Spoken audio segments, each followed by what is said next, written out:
তো তখনই হয় যখন কেউ অনেকটা কাছে এসে আবার দূরে চলে যায়। সম্পর্ক চলাকালীন নয়, সম্পর্ক ভাঙার পরেই বুঝবে যে কাকে কার কতটা প্রয়োজন ছিল। সবকিছুই আছে, তারপরেও কি যেন একটা নেই। অনুভব করার নামেই হলো নিঃস্বার্থ ভালোবাসা। কিছু সম্পর্কের কোনো অস্তিত্ব নেই, নেই কোনো বর্তমান, নেই কোনো ভবিষ্যৎ, কিন্তু শুধু মায়ার কারণে সম্পর্কগুলো টিকে থাকে। নিজের পরিবারকে ভালোবাসো, কারণ জীবনের সবচেয়ে খারাপ সময় তারাই তোমার পাশে থাকবে, অন্য কেউ না। এটাই বাস্তবতা।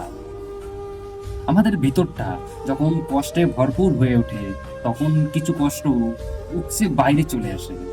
আমরা তার নাম দিয়েছি অশ্রু। এই অশ্রুই হলো আমাদের ভিতরের অতিরিক্ত কষ্ট। তুমি তো সেই কবিতা যা প্রতিদিন ভাবি কিন্তু লিখতে পারি না। তুমি তো সেই ছবি যাকে কল্পনা করি কিন্তু আগলে রাখতে পারি না।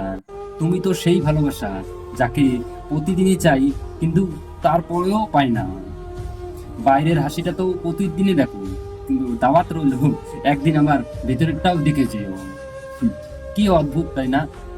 একজন নিজের সময় মতো এসএমএস করে, আর একজন বোকার মতো এসএমএস এর ইন্তজার করে।